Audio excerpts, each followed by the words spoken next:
বন্ধুরা বুমরার চোট কতটা গুরুতর, বড় আপডেট দিলেন টিম ইন্ডিয়ার বোলিং কোচ। বন্ধুরা আপনারা যদি দেখতে চান বুমরার চোট কতটা গুরুতর, কি বললেন টিম ইন্ডিয়ার বোলিং কোচ, তার ভিডিওটি লাস্ট অবধি দেখতে হবে। চ্যানেলটিকে সাবস্ক্রাইব করতে হবে, লাইক দিতে হবে এবং নোটিফিকেশন বেল আইকন দাবাতে হবে। বন্ধুরা আসলে প্রথম ইনিংসে ব্যাট হাতে নেমে মাত্র 180 রানে করতে পেরেছিল ভারতীয় দল।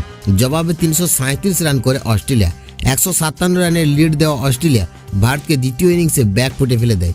ভারত দ্বিতীয় ইনিংসে শেষ হয় 175 রানে।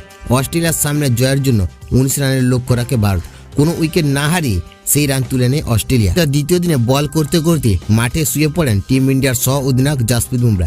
সঙ্গে সঙ্গে ফিজিওকে ডাকা হয়। ফিজিও প্রায় 8 মিনিট ধরে বুমরাকে পর্যবেক্ষণ করে মাঠ থেকে বেরিয়ে যান। এরপর বুমরা বলও করেন। বন্ধুরা জসপ্রীত বুমরার চোট নিয়ে আপডেট দিলেন মর্নিং মক্কেল। দ্বিতীয় দিনে খেলা শেষে টিম ইন্ডিয়ার বোলিং কোচ বুমরার ইনজুরি নিয়ে কথা বলতে গিয়ে বললেন তার স্ক্র্যাম্প ছিল, বর্তমানে সে ভালো আছে। স্ক্র্যাম্পের পরেও বল করেছেন, এমনকি 2টো উইকেট নিয়েছেন তিনি। টেস্ট খেলা কঠিন, অনেক প্লেয়ারদের ফিটনেস নিয়ে সমস্যা দেখা দিতে পারে, তবে বুমরা বর্তমানে সুস্থ আছেন।